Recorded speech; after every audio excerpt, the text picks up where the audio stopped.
Jonathan Sacerdoti, our correspondent there. Jonathan, good evening. Tell us a little bit from there what you've witnessed.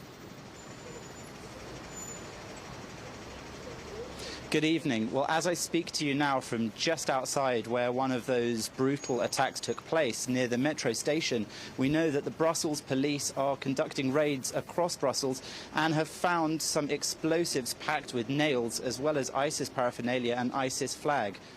I'm joined now by the member of the Brussels Parliament, Vivienne Teitelbaum, who can tell us a little bit more about how things are going here in Brussels and about the mood. Vivienne, thank you very much for joining us. Could you tell me first, please, how people are reacting in the city? Well, people are in a state of shock, of course. We have been hearing sirens all day. It was like there was nothing else but police and firemen in the whole city. But people remain calm, and of course they feel it as something, you know, it's like war is in the middle of the city here now. And is there a sense that this is a reaction to those arrests that took place earlier on in the last couple of weeks? Well, it might have been some acceleration because of what has happened last week and the arrest of that Abdeslam Salah. But from experts have been telling us here that it's impossible to prepare a terrorist attack on such a scale in 3 days. So it must have been prepared before, but maybe because of the attacks, they were afraid to get caught because we have many police searches and going on in Brussels. So maybe that has been something that made them go faster, but that's it. Thank you very much for joining us. Thank you.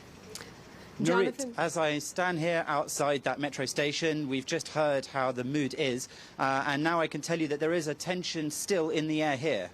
Jonathan, a word on security. We know that the city has been in total lockdown for much of the day, and yet there's still a willingness not to sort of, I guess, bow down to terror in that way, not to keep everything shut down. What is the status of security, the security level at this point in Brussels?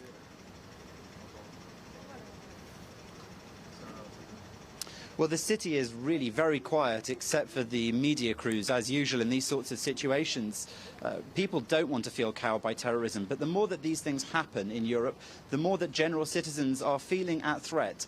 And with Brussels looking like it is now housing more and more terror cells, which the intelligence services just aren't managing to keep up with, there is this continuing threat, and that's bound to have a knock-on effect on people's sense of security in the city. And so tonight, things are quiet, people are on edge, and there is an army and police presence here on the street, which means that it will be some time before anything can get back to normal.